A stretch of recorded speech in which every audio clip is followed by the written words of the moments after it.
చెప్పండి అమ్మా, ఏంటి ప్రధానంగా ఇంతమంది ఇక్కడ ధర్నా చేస్తా ఉన్నారు?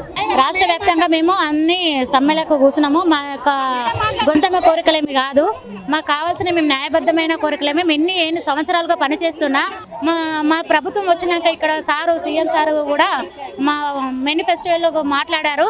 మా ప్రభుత్వం వచ్చినాక మేము ఖచ్చితంగా మీకు శాలరీ చేస్తాను, రెగ్యులరైజ్ చేస్తామని ఒప్పుకున్నారు.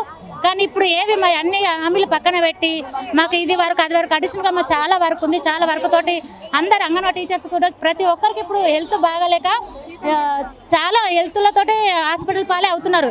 ఈ చాలీ జీతం వచ్చే 13,000 మాకు ప్రతి నెల వచ్చే 13,000 హాస్పిటల్కే అవుతున్నాయి. గ్యాస్ బిల్లు రావు, టీఏడిఎల్ రావు, ఏది కూడా రాదు.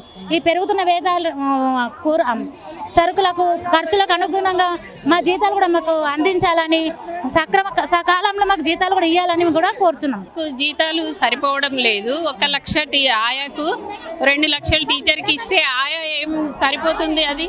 అందుకే మాకు ఎక్కువ కావాలి, జీతం పెంచాలి. జీతం పెంచాలని అప్పుడు హామీ ఇచ్చిండ్రు ప్రభుత్వము, జీతం పెంచాలని మా కోరిక.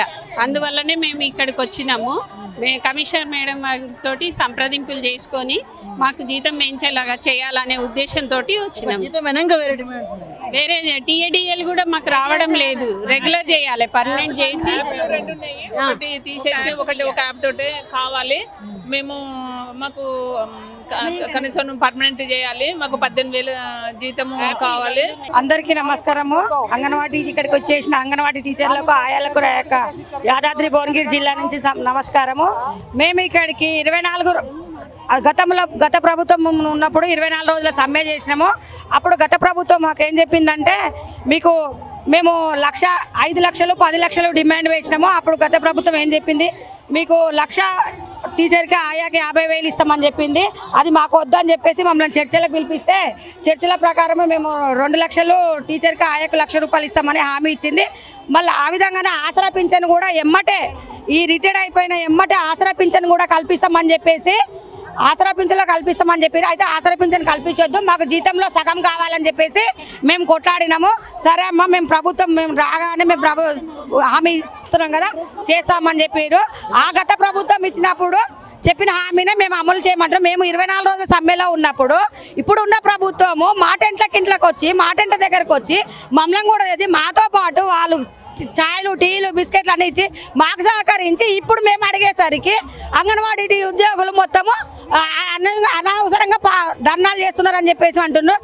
అందుకని మా టెంట్లకి ఇంటికి వచ్చి మమ్మల్ని మాకు హామీ ఇచ్చినందుకు మా టెంట్లను కూడా వాళ్ళు ఇచ్చిన హామీని చేయాలని చెప్పేసి మేము ఇక్కడికి వచ్చి కలిస్తే, ఒక టీచర్గా చిన్న పిల్లలకు మొదటి మెట్టు ఒక పునాది అని మమ్మల్ని ఒక తల్లులుగా భావించి, కానీ మా తల్లులకు మా సమస్యలే రేవంత్ రెడ్డి సార్కి అర్థం కావట్లేదు.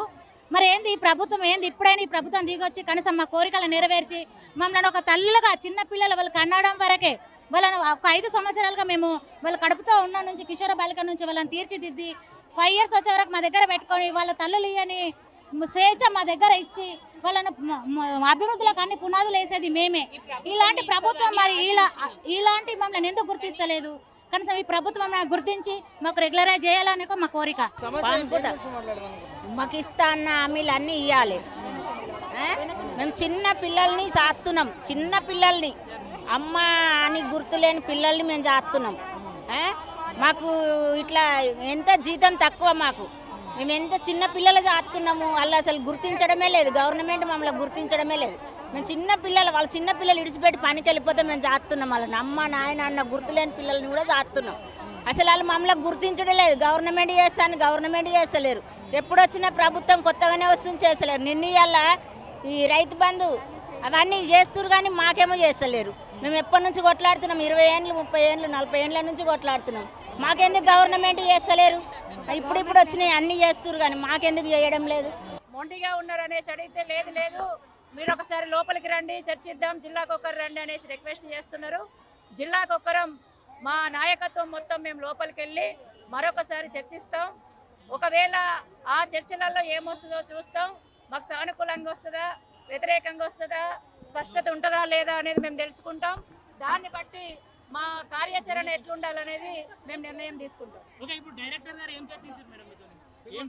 డైరెక్టర్ గారు బయటకే వచ్చారు, పరిశీలిస్తామని చెప్తున్నారు తప్ప స్పష్టమైన హామీ ఇవ్వట్లేదు. ఎందుకంటే మేము అడుగుతున్నది గొంతమ్మ కోరికలు కాదు, చిన్న చిన్న అంశాలే అడిగినాం, అవి కూడా అంగీకరిస్తలేడు.